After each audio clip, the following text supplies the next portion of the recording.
La Corte Nacional de Justicia entró en alerta ante una posible salida de Mario Godoy de la Judicatura. Su suplente, Alexandra Villasís, no convence al gobierno. Ya se habla de una nueva terna. Los juicios políticos contra Mario Godoy y los vocales del Consejo de Participación ya están en manos del CAL en la Asamblea, que la próxima semana decidirá si cumplen los requisitos y los enviará a la Comisión de Fiscalización, de mayoría oficialista. Una provincia y 2 ciudades tienen prohibido el uso de pirotecnia sonora. Es una tendencia que empieza a extenderse en el país. Quito tiene pendiente el debate de una ordenanza para establecer dicha prohibición.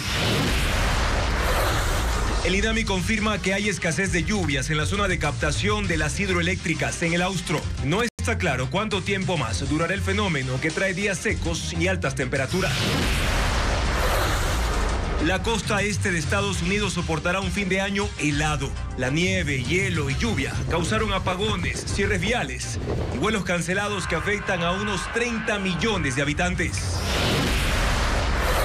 Emelec está en crisis y cerca de ser intervenido tras denuncias de inconsistencias en la conformación de su actual directiva.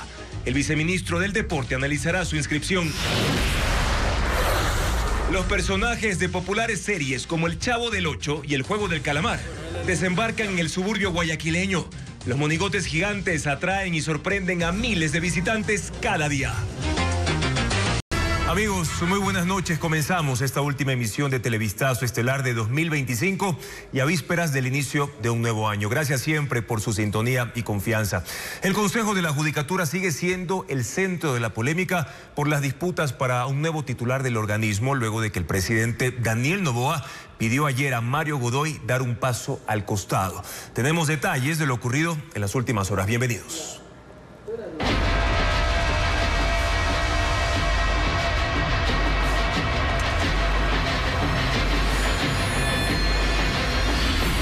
Godoy, la Corte en jaque.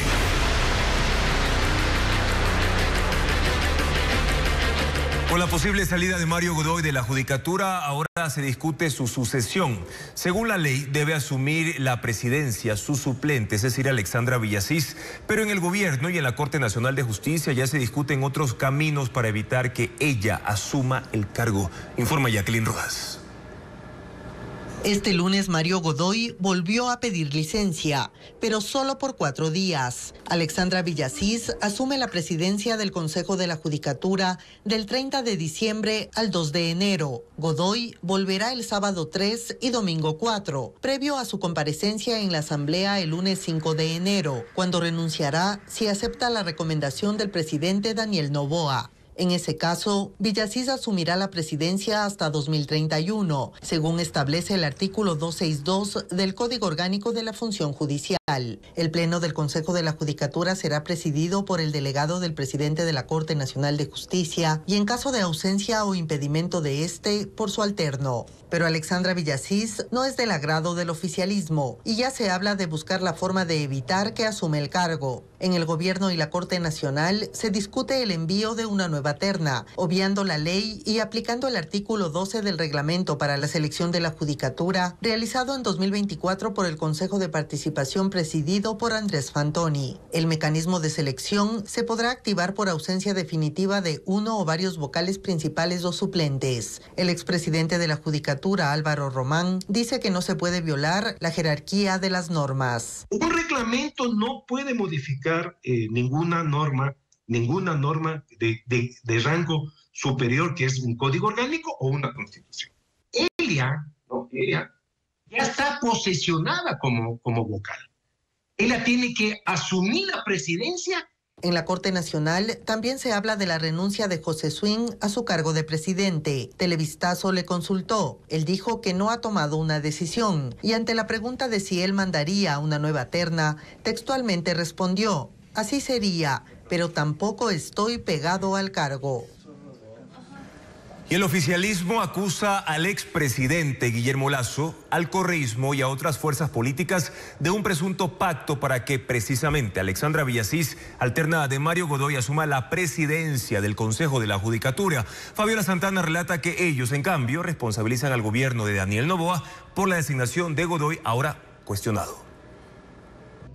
Pese a que Daniel Noboa le bajó el pulgar al presidente de la Judicatura, Mario Godoy, el jefe de Estado no reconoció su responsabilidad en el nombramiento del ahora cuestionado por supuesta injerencia en la justicia y defensa de narcotraficantes. Más bien culpó a otras organizaciones políticas de intentar tomarse la función judicial y el Consejo de Participación Ciudadana. Lo hizo citando una publicación de la asambleísta excorreísta Yajaira Urresta, quien denunció un supuesto pacto entre el correísmo, Guillermo Lasso, el Partido Social Cristiano y la exministra de Lenín Moreno, María Paula Romo, para que la suplente de Godoy, Alexandra Villasís, según ella cercana a Lasso, lo reemplace en una eventual separación del cargo. Esta tesis fue reproducida por funcionarios del gobierno y asambleístas de ADN. Los primeros en desmentirlos mediante comunicados fueron el expresidente Lasso y el movimiento Creo. Deje de inventar pactos usted, correísta vendida. Es la que está propagando una mentira pedida por su mentor, otro correísta solapado. Y el movimiento señaló, asuman su responsabilidad en su designación, sostenimiento e impunidad en el cargo. El movimiento Creo ni nadie relacionado con nuestro movimiento tiene relación o injerencia en la doctora Villasís. Más bien explíquenle al país qué injerencia tiene el señor Fausto Jarrín, ese sí correísta hasta la médula, en su gobierno, en el Consejo de Participación Ciudadana y en el Consejo de la Judicatura. Villasís fue secretaria de Transporte en el gobierno de Lasso, al igual que los ahora funcionarios de Noboa, como las ministras Natalie Morillo y Sarija Moya, y los asambleístas Olsen, Centeno, Mancheno y otros. Esta mañana ADN respondió, en el caso de Godoy es vocal de la función judicial no ejecutiva. Sin embargo, es público que el presidente Noboa no entregó su terna por 9 meses, por lo que se frenó el concurso hasta que el presidente de la Corte Nacional de Justicia, José Swing, incluyó a Mario Godoy entre los postulantes y llegó a la presidencia de la Judicatura. A la afirmación del gobierno también reaccionó la vocal alterna Alexandra Villasís. No he sido parte de organizaciones políticas ni he construido mi trayectoria desde espacios partidistas. Mi perfil es académico y técnico. Afirmar sin pruebas no es fiscalizar, es desinformar al país. Por ahora, Noboa ha recomendado a Godoy que renuncie, pero si no lo hace, de la Asamblea dependerá destituirlo o sostenerlo en el cargo. Y siguiendo en este tema, conflicto de intereses y omisión en la seguridad de jueces amenazados están entre las acusaciones contra Mario Godoy en el juicio político que ya presentó el correísmo. Mientras en otro juicio ingresado ya acusan de favoritismo al Consejo de Participación Ciudadana y por eso están pidiendo también su destitución. Patricio Díaz tiene más detalles. En el pedido de juicio político contra el presidente del Consejo de la Judicatura, Mario Godoy, el correísmo lo acusa de 11 incumplimientos a sus funciones. La legisladora Viviana Veloz, con las firmas de su bancada, lo señala, por ejemplo, por conflicto de intereses, al no sancionar a su subordinado, Henry Gaibor, director provincial de la Judicatura, por las supuestas presiones sobre una causa en la que su esposa fue patrocinadora. La omisión en la protección de jueces amenazados, como el caso de Carlos Serrano, a quien se le redujo la seguridad pese a las amenazas que recibió del serbio Yezdimir Serdán. Veloz también menciona las presiones que denunció la jueza Nubia Vera en el caso de la ex vicepresidenta Verónica. Dice que se comprometió a la independencia y transparencia de la función judicial. Mientras el pedido contra el Consejo de Participación Ciudadana lo presentó el asambleísta Luis Fernando Molina, igualmente de la Revolución Ciudadana, y lo hizo por la designación de Mario Godoy. Acusa directamente de incumplimiento de funciones al presidente del organismo Andrés Fantoni, la vicepresidenta Joana Verde Soto y los consejeros David Rosero, Yasmín Enríquez y Piedad Cuarán, aunque ella se abstuvo en la votación. Molina dice que autorizaron una comisión técnica con aparentes conflictos de intereses que habría favorecido a Mario Godoy. Archivaron impugnaciones con pruebas válidas contraviniendo la Constitución y su propio reglamento. Y desoyeron alertas graves que hoy son objeto de investigación. Con esos argumentos, los dos pedidos de juicio político pasaron al CAL, que a su retorno de la vacancia, en una semana, deberá revisar si cumplen requisitos y, si es así, pasarlos uno por uno a la Comisión de Fiscalización, de mayoría oficialista. Algún legislador ha solicitado participar con derecho a voz y no con derecho a voto para la presente sesión. Y el fiscal general encargado, Carlos Alarcón, rechaza estar coludido con Mario Godoy para dejar impune al serbio Yezdimir Serdán. Dice que la investigación por tráfico de influencia sobre las presiones al juez anticorrupción Carlos Serrano es reservada y no está en sus manos. Jacqueline Rodas con los detalles.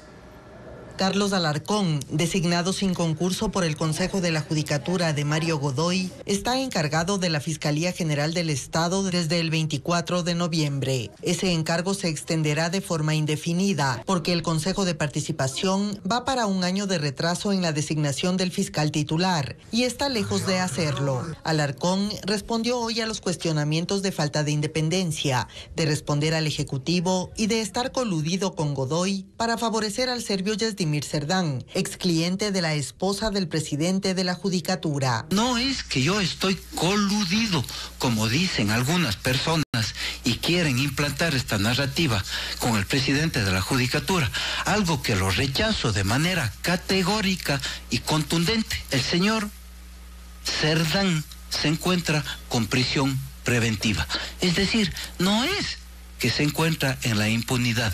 Se refiere al riesgo de nulidad de la sentencia dictada por lavado de activos en contra del serbio. En ese caso, los dos jueces de anticorrupción que lo condenaron quedaron fuera del tribunal y aún no se notifica el fallo escrito. El juez Cristian Fierro fue suspendido en tiempo récord por el Consejo de la Judicatura, 2 días después de una queja presentada por el fiscal Alarcón en un punto extra incluido en el orden del día. Mientras el juez Carlos Serrano renunció y salió del país luego de que el gobierno le quitara su custodia policial. Él grabó al director provincial de la Judicatura, Henry Gaibor, abogando a favor de Cerdán. Ambos jueces fueron amenazados en plena audiencia por el sentenciado. Tras hacerse público el hecho, la Fiscalía informó que abrió una investigación por tráfico de influencias. Los periodistas de Radio Sucesos le preguntaron a Carlos Alarcón por qué no hay allanamientos y cómo avanza el caso. Él dijo que el expediente está en manos de un fiscal de primera instancia. Esta investigación es reservada y ese fiscal es quien tendrá que realizar las diligencias necesarias para establecer la existencia o no de un delito. El juez Serrano tiene varios audios de las presiones que recibió para fallar a favor de Yasdimir Cerdán. El pasado miércoles rindió versión y entregó información sobre los días, horas, lugares y personas involucradas.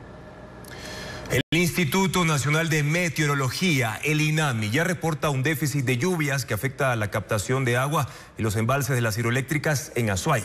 Según los analistas meteorológicos del instituto, se trata de una variación climática marcada por días secos, altas temperaturas y pocas lluvias. Diego Cuenca explica el comportamiento del clima que podría abrir la puerta a una eventual sequía severa. Veamos. El Instituto de Meteorología e Hidrología INAMI sostiene que el país lleva un mes con déficit de lluvias y si este comportamiento climático continúa en los próximos 30 días, puede considerarse una sequía severa que no es habitual en enero. Ha sido producto de la intensificación de varios sistemas que bloquean el ingreso de humedad desde la cuenca amazónica y también pues desde el norte del país. Y que nosotros estemos terminando diciembre 2025 con un déficit de lluvia, lo cual ha impactado también en la disminución pues de las diferentes captaciones de los diferentes embalses. La Sierra Sur es la más afectada.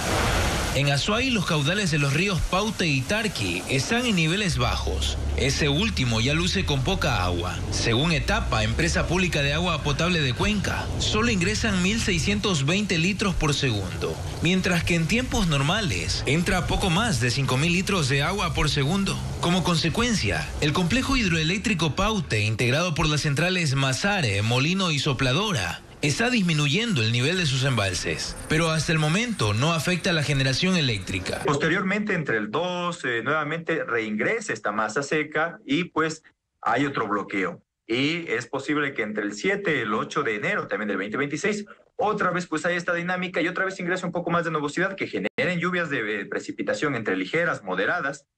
Y pues este aparentemente va a ser el panorama de lo que va a ser enero. Esa variación climática estará acompañada de fuerte radiación ultravioleta y altas temperaturas. Según el INAMI, las localidades de la sierra necesitan aproximadamente 20 días de lluvias moderadas, continuas, para que las captaciones de agua vuelvan a sus niveles normales. Y la fallida central termoeléctrica en Esmeralda se ha convertido en un botadero de escombros y material abandonado por la empresa Austral Technical Management. Mientras se espera el fallo del arbitraje interpuesto, los generadores apilados en contenedores generan impacto ambiental por derrames de lubricantes y no solo eso, también de combustible. Hernán Higuera lo informa. Los 48 generadores comprados a la empresa Austral y que hace un año deberían estar generando 90 megavatios de energía al país, hoy solo generan contaminación en Esmeraldas. Los equipos son literalmente tragados por la maleza mientras se espera la decisión del arbitraje interpuesto por la empresa uruguaya Austral. Los 71 millones pagados por funcionarios públicos por ese contrato fallido hoy son un botadero de contenedores y de líneas de circuitos simples capaces de soportar hasta 69.000 voltios, además de desechos. Es una afrenta para el país el que se esté tratando de recibir un generador de esta manera, habiendo pagado ya y sin que hayamos recibido absolutamente ningún beneficio.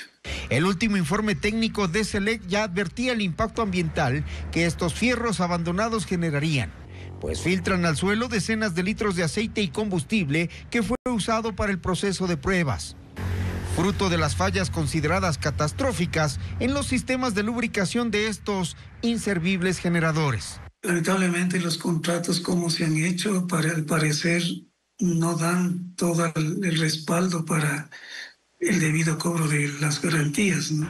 Las chimeneas para evacuación de gases y las escotillas para ventilación ya muestran oxidación proveniente de los motores que no fueron nuevos. Ahora se sabe que al menos 2 de ellos fueron traídos de África con 2.500 y 2.800 horas de uso. A todo esto se suman planchas metálicas de encofrado para las obras civiles que ATM nunca pudo terminar. Todo el piso debería estar pavimentado y como se ve, apenas si se hicieron algunas vigas de soporte. Ni hablar del sistema contra incendios ni sala de control o monitoreo. Apenas quedó una garita que solo muestra el criterio profesional con el que se contrató una de las obras fallidas del año. Quienes ganen más de $12.208 al año o más de $1.017 al mes pagarán impuesto a la renta en 2026. El Servicio de Rentas Internas ya publicó la tabla de ese tributo. Adriana Bermeo detalla los montos. Desde 2026, quienes ganen más de $12.208 al año pagarán impuesto a la renta. La base exenta subió $127 frente al año anterior. Así lo definió el SRI, que este martes publicó la nueva tabla para personas naturales. El cálculo se realiza basado en los ingresos del trabajador durante el año: sueldos, bonificaciones, comisiones, horas extras y utilidades, sin tomar en cuenta el aporte a la seguridad social. La tabla queda así. En el primer nivel están las personas que ganan hasta $12.208 al año, que no pagarán impuesto a la renta. Luego, aquellos cuyo ingreso anual está entre $12.208 y $15.549, que pagarán el 5% sobre el excedente del impuesto a la renta. Por ejemplo, si una persona gana $14.000 anuales, tiene que restar $12.208. La diferencia es $1.792. Su impuesto a la renta será el 5% de ese monto, $89.60 al año. La cifra puede reducirse si se presenta la proyección de gastos 2026, en la que se deducen valores por salud, alimentación, educación e incluso lo destinado para mantener mascotas. El SRI también actualizó la tabla del impuesto a la herencia que pagarán quienes reciban herencias, legados o donaciones de más de $78.527. El primer feriado de 2026 arrancará con una rebaja del IVA del 15 al 8% en actividades turísticas. Y mucha atención también porque el Registro Civil va a extender su servicio de cedulación y pasaportes sin turno por 3 meses. Diego Puente amplía la información sobre estos servicios ciudadanos.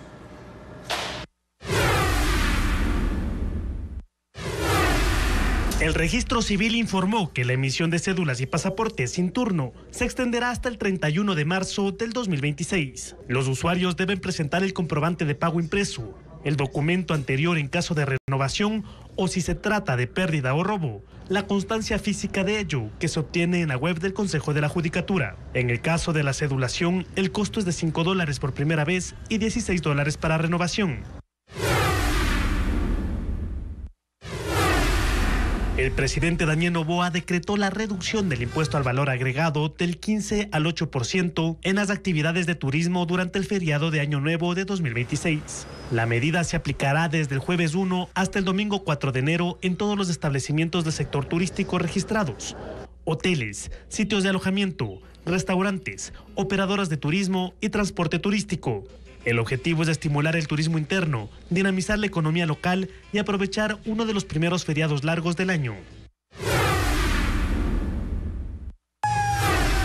El Ministerio del Interior advirtió que está prohibido el uso, instalación o mantenimiento de balizas, dispositivos luminosos, distintivos u otros sistemas similares utilizados por vehículos de emergencia de las Fuerzas Armadas y de la Policía Nacional en vehículos particulares. Pidió a las empresas de blindaje abstenerse de colocar estos dispositivos, ya que se ha evidenciado su uso en ataques armados por parte de grupos de delincuencia organizada. El costo por esta infracción asciende a $2.800.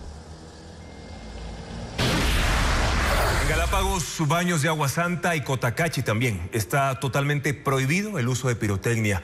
Este año se suma a la lista el cantón Santa Rosa, pero la restricción aplica para eventos públicos municipales. En el caso de Cuenca ya está regulado, pero en Quito el informe de ordenanza está listo. Sin embargo, no se trata en el Pleno del Consejo Metropolitano todavía. Ariana Bermeo amplia la información. Una provincia y 2 ciudades del país tienen ordenanzas y disposiciones que prohíben totalmente el uso de pirotecnia sonora. Galápagos desde 2018, Baños de Agua Santa en Tungurahua desde 2023 y Cotacachi a partir de septiembre de 2024. Las sanciones en estos cantones por fabricación, tenencia y uso de pirotecnia oscilan entre el 50% de un salario básico, $235 por infracciones leves, hasta 2 salarios básicos por infracciones graves, $940. A esta lista se suma Santa Rosa en la provincia de El Oro. El municipio emitió una resolución administrativa en julio de este año. Como municipio hemos tomado una resolución para poder prohibir el uso de juegos pirotécnicos en las actividades que generamos nosotros como gobierno autónomo descentralizado. Hay ciudades que regulan el uso de la pirotecnia pero no la prohíben. Es el caso de Cuenca. Su Consejo Cantonal aprobó en diciembre de 2024 la Ordenanza de Control de Contaminación por Ruido. En ella se establece que los juegos pirotécnicos no podrán usarse después de la medianoche ni antes de las 6 de la mañana.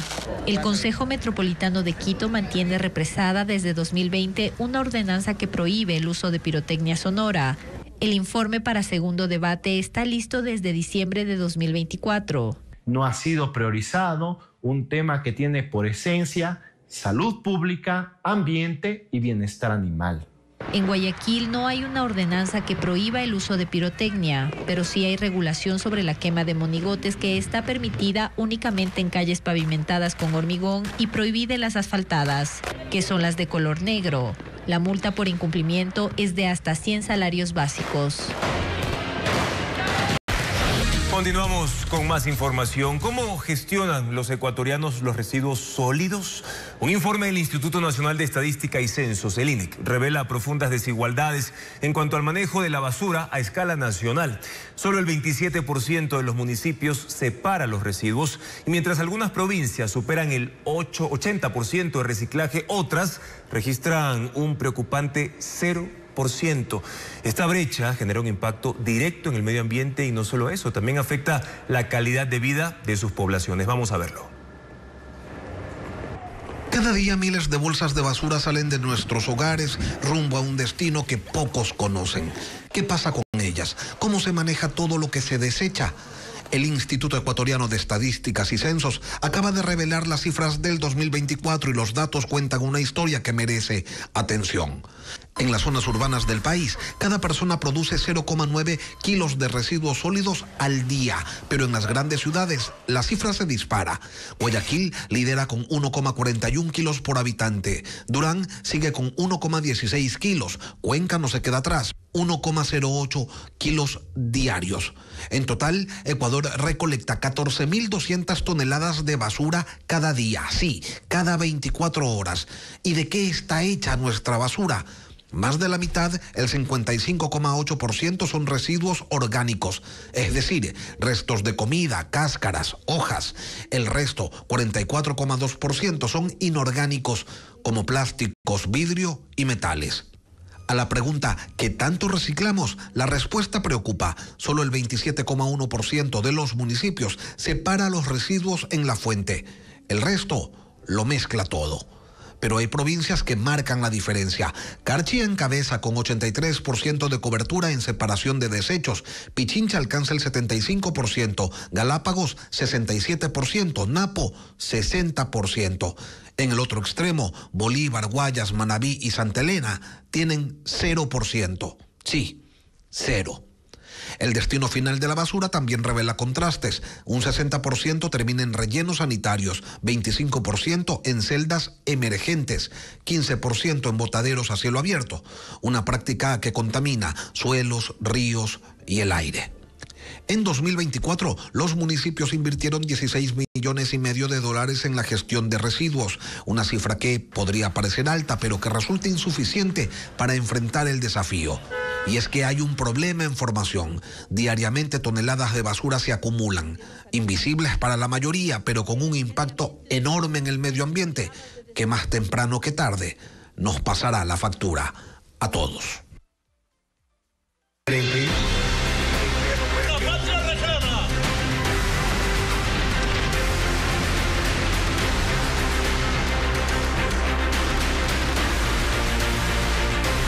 Mundo. Un gran incendio arrasó el mercado Medina en la ciudad de San Pedro Sula, en el norte de Honduras. Las llamas destruyeron 50 negocios tras la explosión de fuegos artificiales. Hubo heridos y otras personas quedaron atrapadas.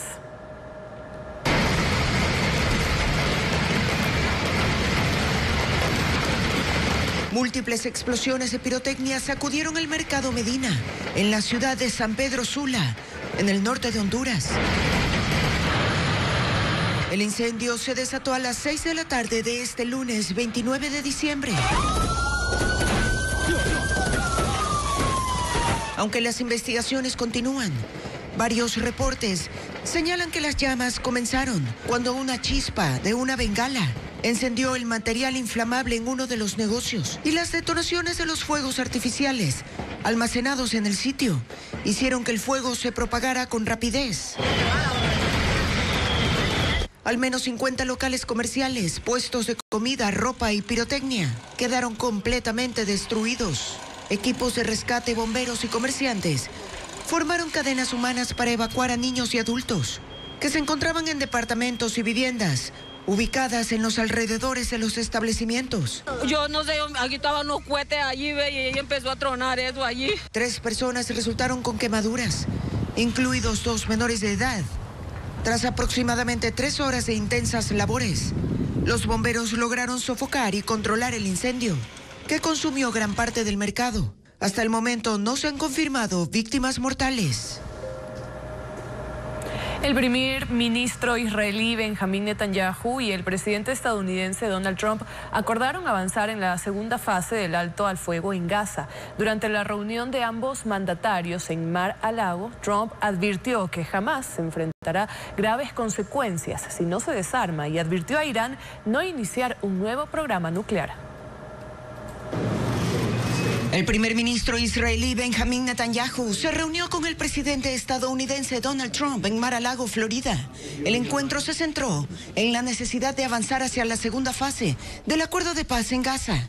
En privado, Trump se había mostrado impaciente por las demoras del gobierno de Tel Aviv para avanzar en este proceso, debido a que Hamás aún debe entregar el último cuerpo de un rehén. Tras la reunión, el republicano aseguró que están listos para continuar y señaló que Hamás debe abandonar las armas.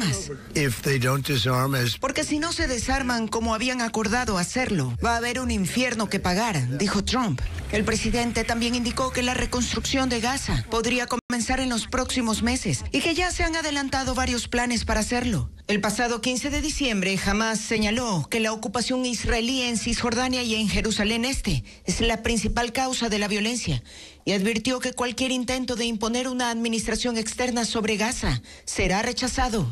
Trump y Netanyahu también abordaron otros asuntos, entre ellos la amenaza de Irán contra Israel. Al respecto, el mandatario estadounidense aclaró que respaldaría nuevos ataques israelíes si Teherán rechaza un nuevo acuerdo nuclear y continúa avanzando en sus programas atómicos y de misiles. Israel retirará la licencia a 37 ONGs que funcionan en la Franja de Gaza, incluyendo la Agencia de Naciones Unidas para los Refugiados de Palestina y Médicos Sin Fronteras. El Parlamento israelí aprobó el lunes una ley que levanta la inmunidad y acelera la suspensión de sus operaciones por considerar que empleados de esas organizaciones estuvieron involucrados en actividades terroristas, incluyendo el ataque del 7 de octubre de 2023. Países europeos y otras naciones como Japón y Canadá advierten que la medida agudizará la crisis humanitaria en Gaza en medio del invierno que golpea a los refugiados con temperaturas heladas e intensas lluvias. Una potente tormenta invernal golpea el este de Estados Unidos, afectando a más de 30 millones de personas. El clima extremo ha provocado retrasos en más de 3.000 vuelos, la cancelación de otros 500, cierres viales y apagones. Las condiciones climáticas complican las fiestas de fin de año para millones de personas en Estados Unidos. Una potente tormenta invernal azota el centro y este de ese país, con vientos fuertes y helados y una mezcla de nieve, hielo y lluvia que provoca cierres viales, cortes de energía y cancelación de cientos de vuelos. El temporal invernal afecta a la región de los Grandes Lagos en Estados Unidos, específicamente Wisconsin, Illinois, Indiana, Michigan, Ohio, Pensilvania y Nueva York. Ahí la situación es crítica. Hay zonas con temperaturas de 15 grados bajo cero que han congelado vehículos como este en Buffalo. En Michigan, la acumulación de nieve en los postes eléctricos ha provocado fallas que han dejado sin servicio a más de 130.000 viviendas y comercios. La tormenta invernal también ha provocado retrasos en más de 3.000 vuelos desde ayer y la cancelación de otros 500. El pronóstico no mejorará para fin de año cuando se esperan más temperaturas extremas con vientos helados.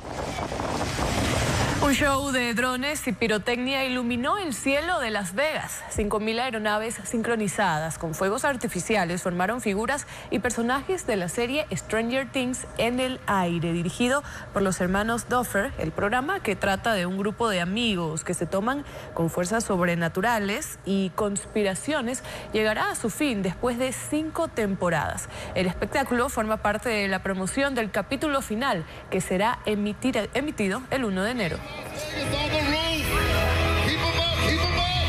Y la música de 2025 destacó por grandes colaboraciones, letras conmovedoras y ritmos que cautivaron al mundo. A continuación, Ana María Palacios con la lista de las 5 canciones más reproducidas a escala global según las plataformas de streaming. En primer lugar están Lady Gaga y Bruno Mars con la canción Die With a Smile, una emotiva colaboración en la que celebran la vida a pesar de los contratiempos. Fue el tema más reproducido del mundo en plataformas como YouTube y Spotify en 2025.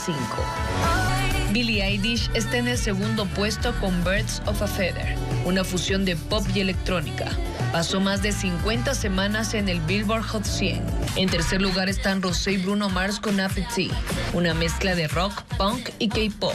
Una divertida canción que conectó con audiencias de todo el mundo. Le sigue el estadounidense Alex Warren con Ordinary, una balada pop que se convirtió en número 1 en varios países y se viralizó especialmente después de su presentación en un popular reality show.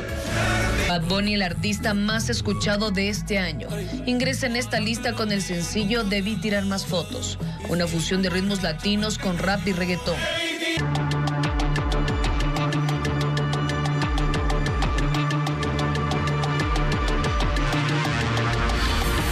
Médicos. Formación cuestionada.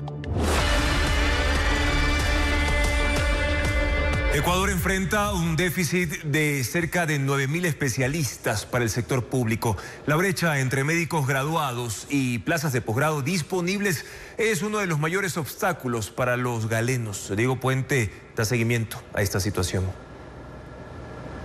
Los médicos recién graduados enfrentan obstáculos para lograr una vacante y continuar con sus estudios de posgrado. El primer problema es la falta de cupos. Cerca de 400 plazas se abren cada año, según el Ministerio de Salud, pero al mismo tiempo egresan cerca de 6.000 médicos generales. Las especialidades más demandadas son cirugía, pediatría, ginecología y ortopedia y traumatología.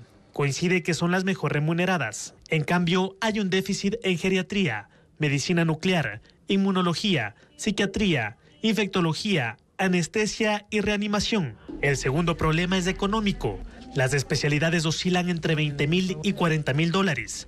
Los aspirantes especialistas deben costearlos con ahorros o préstamos. A eso se suma la corrupción para quienes quieren acceder a programas. Les cobran por un puesto. Y entonces si es amigo de tal o cual o lo que sea, y si es familiar o está enrolado en el tema político, tiene usted un puesto ahí para poder entrar a uno de los posgrados.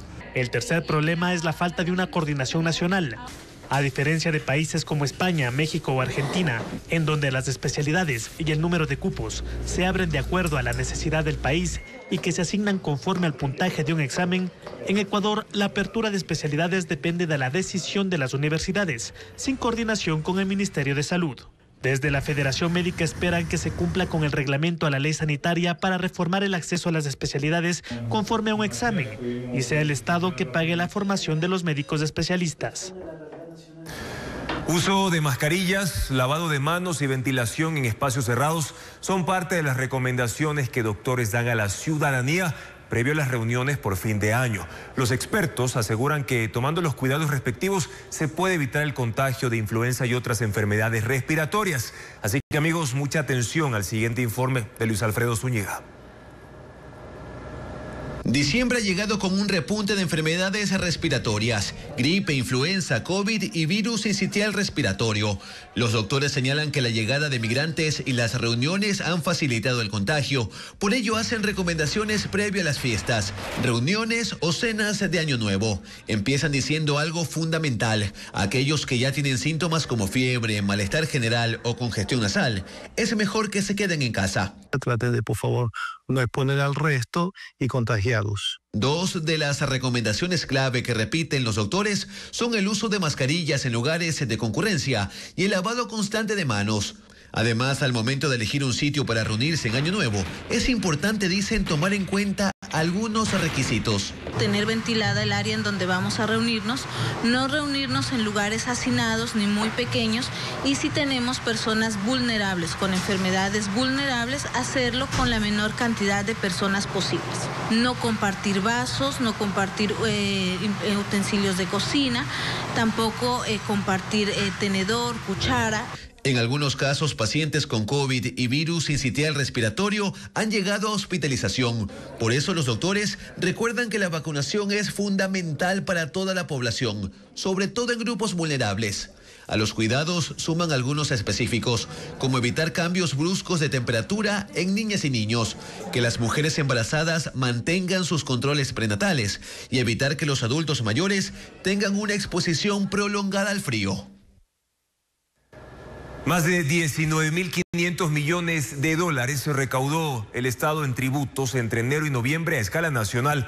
La mayor parte de esos ingresos fiscales se concentra en Pichincha y Guayas, mientras que el resto del país tiene un aporte significativamente menor. Ahora exploramos las cifras con María Gabriela Carpio. Dos provincias sostienen la caja fiscal del Ecuador. Pichincha y Guayas concentran cerca del 80% de los impuestos que recauda el Estado, según cifras del Servicio de Rentas Internas. Entre enero y noviembre de este año, Pichincha recaudó alrededor de 9.600 millones de dólares, lo que representa cerca del 49% del total nacional. Guayas aportó unos 6.000 millones de dólares, equivalentes al 31%. En conjunto, ambas provincias sumaron más de 15.000 millones de dólares, de los 19.500 millones recaudados en todo el país. Además de ser las dos provincias más pobladas, esta concentración no solo muestra dónde se ubica la economía formal del Ecuador, sino también las brechas que persisten en el resto del territorio, donde la actividad productiva es menor o se desarrolla fuera del sistema tributario. Las personas se trasladan hacia las grandes urbes, hacia Guayaquil, hacia Quito, hacia estas provincias en donde existe mayor institucionalidad y por lo tanto mayor regulación y facilidades para hacer negocios, y eso nos dejan, como digo, provincias relativamente más atrasadas, poco dinamizadas económicamente que las principales del país. Otras provincias, pese a tener actividad productiva importante, aportan mucho menos al fisco. En ese mismo periodo, Azuay recaudó cerca de 880 millones de dólares, Zamora Chinchipe alrededor de 800 millones, Manabí unos 400 millones,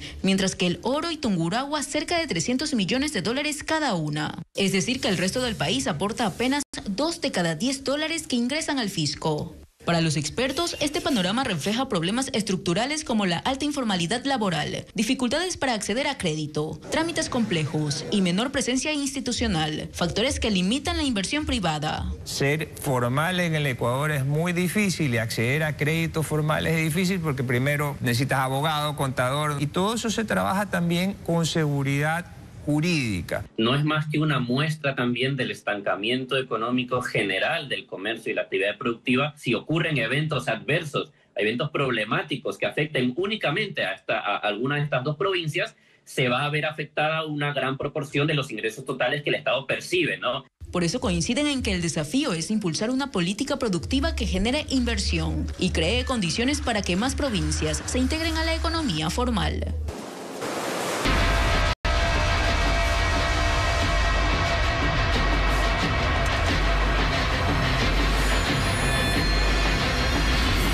Puerto López, paraíso destruido.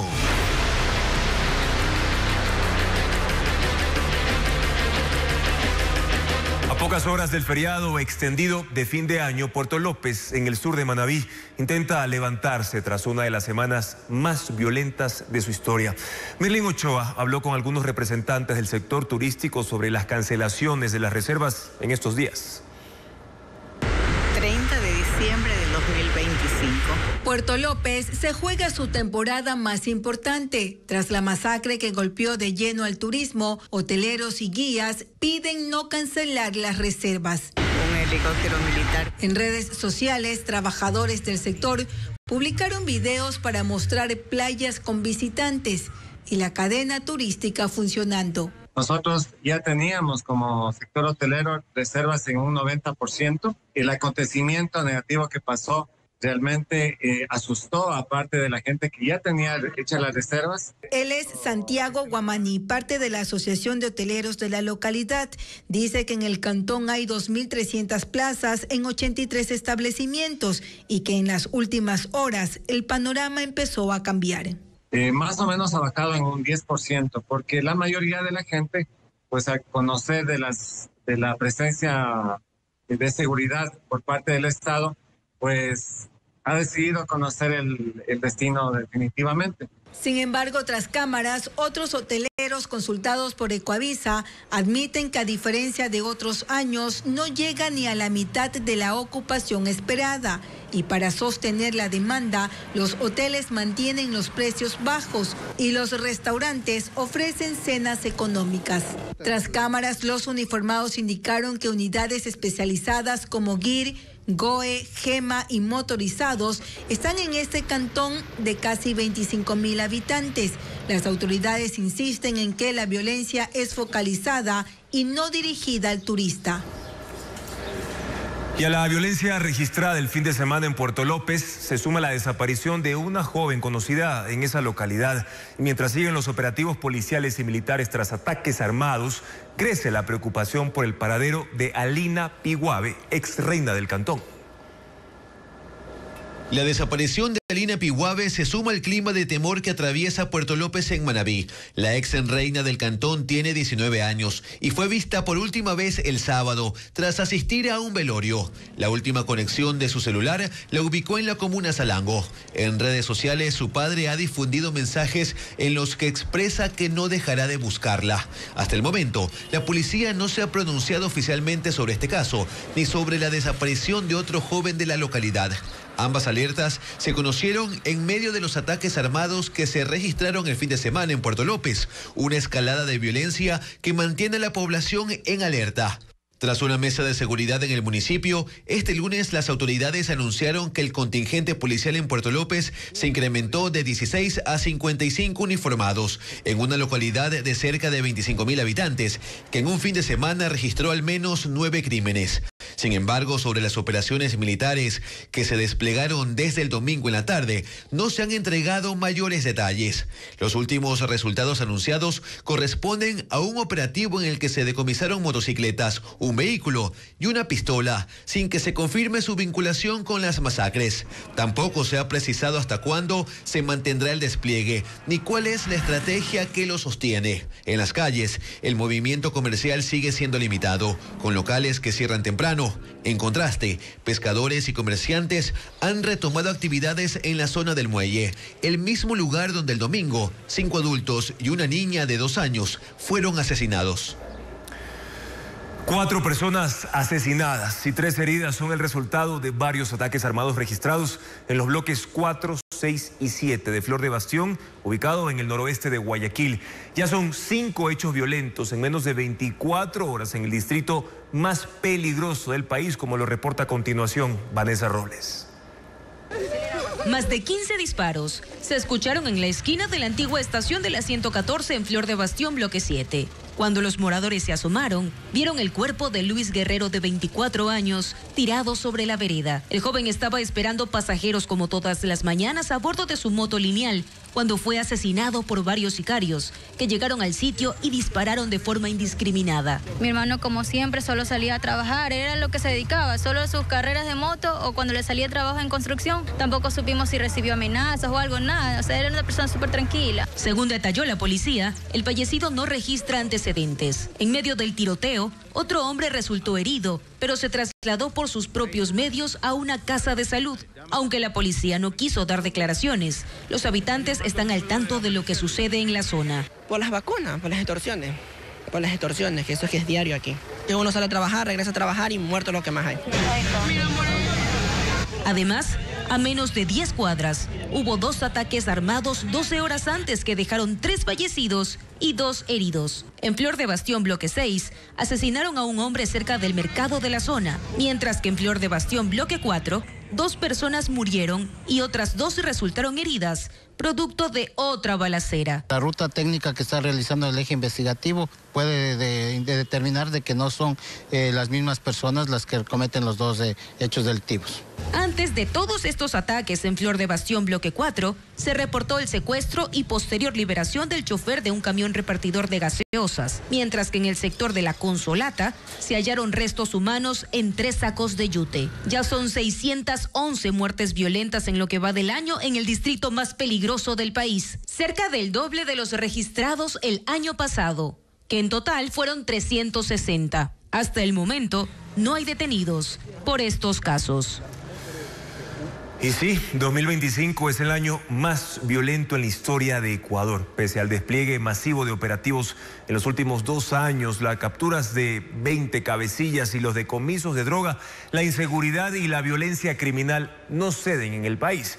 Esta mañana en Contacto Directo, 2 expertos en seguridad abordaron detalles sobre esta crisis, advirtiendo que no termina por la falta de una política integral en materia de seguridad. María Gabriela Carpio con el más del análisis. Ecuador cierra el 2025 con una crisis de seguridad que no logra ser contenida. Con más de 9.000 homicidios, este se convierte en el año más violento de su historia, con una tasa cercana a 52 asesinatos por cada 100.000 habitantes. Para los expertos en seguridad Luis Altamirano y Mario Pazmiño, el problema es de fondo. No existe una política integral de seguridad, sino acciones fragmentadas y de corto plazo. Operaciones esporádicas, y esto le permite a las organizaciones delictivas pues retomar sus espacios. El Estado ha perdido cierta soberanía en algunos espacios territoriales. Pero hay otros delitos. Entre enero y noviembre se denunciaron más de 1.800 secuestros y casi 6.800 extorsiones. Aunque el gobierno destaca la captura de 20 cabecillas considerados objetivos de alto valor y el decomiso de más de 200 toneladas de droga, la violencia no cede. La versión oficial asegura también que se han ejecutado más de 2 millones de operativos en los 2 años de gobierno. Pero los analistas advierten que aun cuando esa cifra fuera cierta, no se ha logrado reducir de forma sostenida la criminalidad. Se necesita no la presencia solo militar, y cuando hablo de una estrategia coyuntural, tiene que abordar el tejido social desde planes de prevención, en vez de gastar dinero en campañas de publicidad de estos 2.100.000 operativos. ¿Qué se hace sobre la prevención de consumo?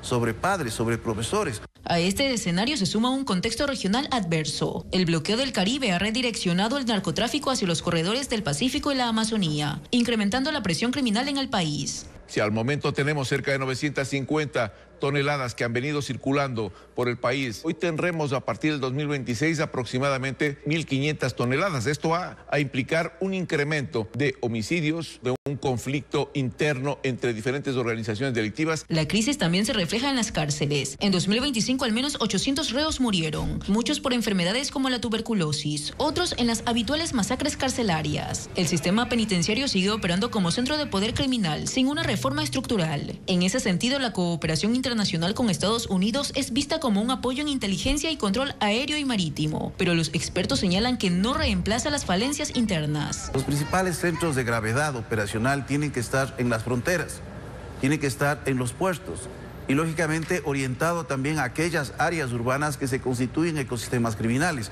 Y esto no quiere decir exclusivamente el uso de la violencia legítima del Estado. Por ello concluyen que mientras Ecuador no transite de la reacción a la planificación, la violencia seguirá marcando el rumbo del país. Alias Gerente, cabecilla el grupo narcocriminal Comandos de la Frontera, ya está en la cárcel del Encuentro en Santa Elena, donde también está recluido su hijo, sentenciado por delincuencia organizada.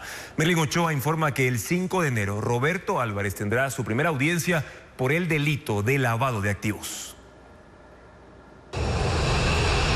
El avión aterrizó en Guayaquil a las 11:30 de ayer con Roberto Carlos Álvarez Vera, alias Gerente, recapturado en Emiratos Árabes Unidos. Fue trasladado de madrugada y en helicóptero hasta la cárcel del Encuentro en Santa Elena, donde permanecen otros cabecillas, incluido su propio hijo, sentenciado por delincuencia organizada. El viaje del presidente Daniel Noboa fue fundamental para haber logrado hoy que venga a pagar por el daño que ha hecho a los ecuatorianos. Álvarez Vera salió de Ecuador en mayo de 2024 con destino a Madrid.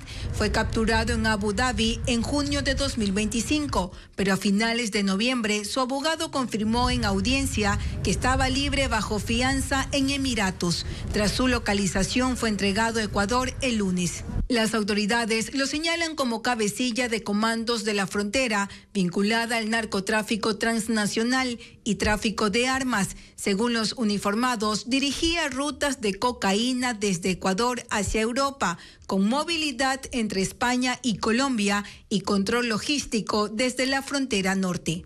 Además, está vinculado al ataque armado que dejó 11 militares muertos en Alto Punino en mayo de 2025. La Fiscalía también lo investiga por lavado de activos mediante un entramado empresarial familiar que desde el 2015 apunta a la canalización de dinero del narcotráfico hacia el sistema financiero, con bienes que superarían los 300 millones de dólares.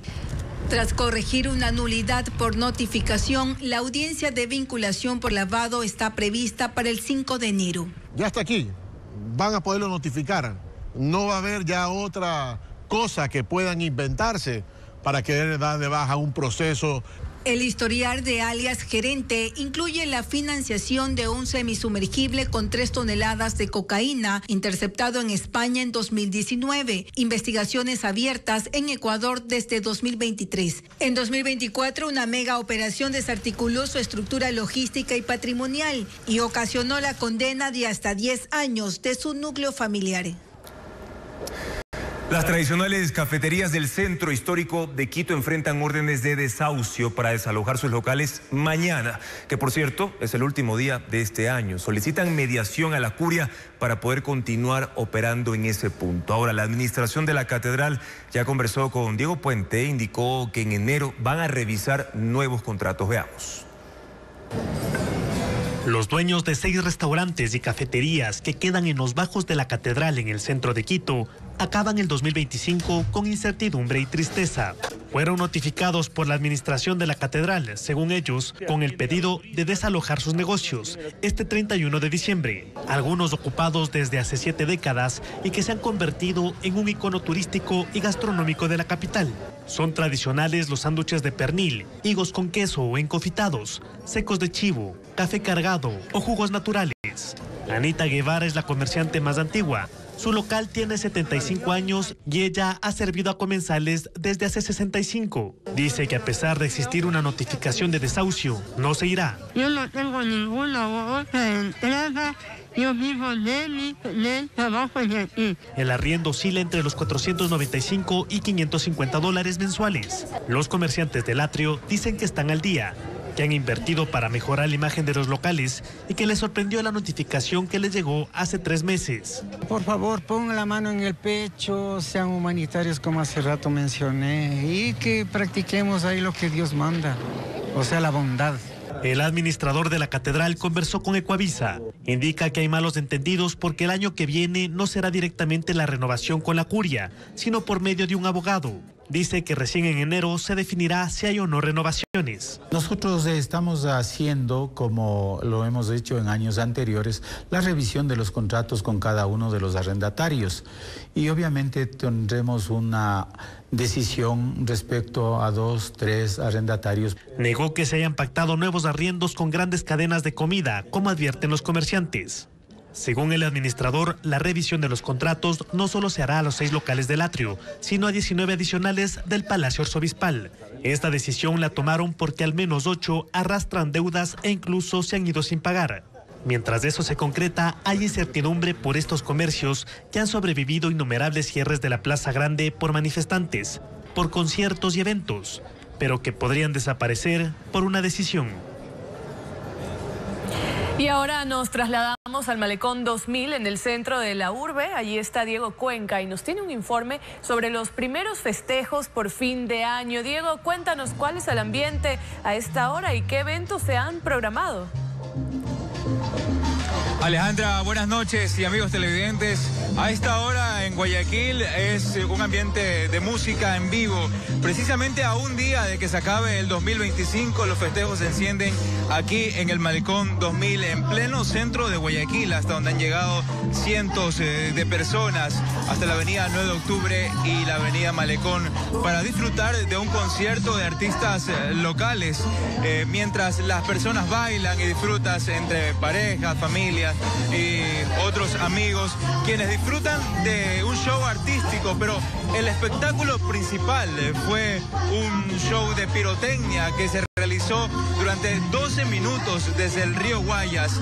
Ahí, en esas aguas, 2 barcazas encendieron decenas de pirotecnia para poder mostrar varios efectos de luces, chispas que simulan cascadas y estrellas que caen del cielo. Como vemos en las imágenes, ese fue uno de los espectáculos principales, de los fuegos artificiales que se realizó por parte del municipio de Guayaquil desde el río Guayas, desde 2 barcazas de donde encendieron esos fuegos artificiales. Mientras tanto, las personas, que son cientos que están aquí en pleno Malecón 2000, disfrutan de un show artístico por parte de una orquesta local acá en pleno centro de Guayaquil. Ese show de luces se pudo observar de diferentes rincones de la ciudad, incluso desde los cerros Santa Ana y Cerro del Carmen, acá en el centro de la ciudad. Eso son parte de los festejos que se realizan acá en la ciudad de parte del municipio de Guayaquil y otros eventos que se realizan a lo largo de este día y mañana también. Eso es lo que podemos informar desde el centro de Guayaquil. Seguimos con ustedes. Gracias, Diego, por tu reporte. Ya lo decías, mañana se esperan más eventos en el centro de Guayaquil. Pero ahora les contamos también que los robots y los carros electrónicos van ocupando cada vez más nuevos espacios entre los humanos. Muchas empresas y países ya se van adaptando al futuro. Incluso pueden ser un alivio para personal de servicio y animales de carga. Pero, ¿cuáles son los últimos avances de esta tecnología? Jorge Luis Vaquerizo nos cuenta más. Las aplicaciones y usos de robots y autos eléctricos se convierten cada día más en parte importante de la dinámica de ciudades, trabajos y espacios públicos alrededor del mundo. En el centro histórico de Cartagena, Colombia, carruajes eléctricos ya reemplazan a aquellos que eran impulsados por caballos. El objetivo es erradicar cualquier tipo de maltrato hacia estos animales, ya que muchas veces resultaron heridos durante los recorridos. Las primeras 66 carrozas eléctricas cuentan con GPS, techo abatible, soporte para pasajeros, facturación electrónica y un servicio mecánico especializado para cualquier eventualidad. Al otro lado del mundo, en las estaciones 13 y 14 del metro de Shenzhen en China, un perro robótico con inteligencia artificial llamado Xiao Xuan ayuda a los pasajeros con discapacidad visual a caminar por las instalaciones de forma segura. El perro robot, que cuenta con una red neuronal multimodal y reconocimiento visual, es el primero en su tipo y está adaptado para detectar obstáculos, planificar rutas de manera precisa e interactuar por voz. En Shenzhen, cerca del 90% de las personas con discapacidad visual utilizan el metro como principal medio de transporte y durante el mes de prueba, el personal de las estaciones acompañará a los pasajeros con el fin de garantizar su seguridad. Y en Europa, el robot humanoide Optimus es el encargado de repartir canguil en una de las tiendas de Tesla en Berlín, Alemania. El humanoide, también llamado Tesla Bot, fue anunciado por primera vez en 2021 y está pensado para reemplazar a los humanos en tareas repetitivas o peligrosas. Por lo pronto, se espera que sean comercializados en 2026 y el precio podría rondar entre 20 a 30.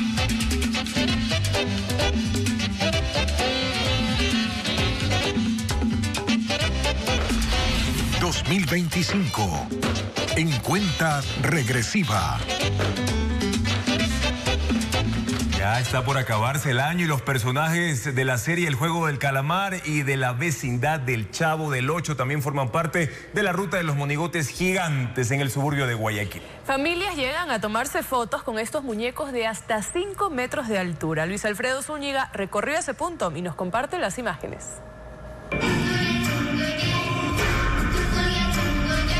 Recorrer la ruta de los monigotes gigantes en el suburbio de Guayaquil es caminar por una extensa galería de personajes que cobran vida. Y en las calles Medardo Ángel Silva y La 15 se levantan algunos de ellos. Son los personajes de la popular serie El Juego del Calamar. La última temporada, que se estrenó este año, motivó a Wilson y a otro compañero a elaborar 10 monigotes, que incluyen a 9 guardias que aparecen en la serie, además del personaje de El Líder. Nuestra aspiración es ver a la gente contenta e irse con una foto como todos los años. Que venga con toda su familia y disfrute, ya que esto solamente es una vez al año. Fueron 8 horas de trabajo diarias que se extendieron hasta la madrugada, además de una inversión de más de $1000. Al final, este resultado que no solo adorna este popular sector de Guayaquil, sino que atrae a decenas de personas que llegan a tomarse una foto.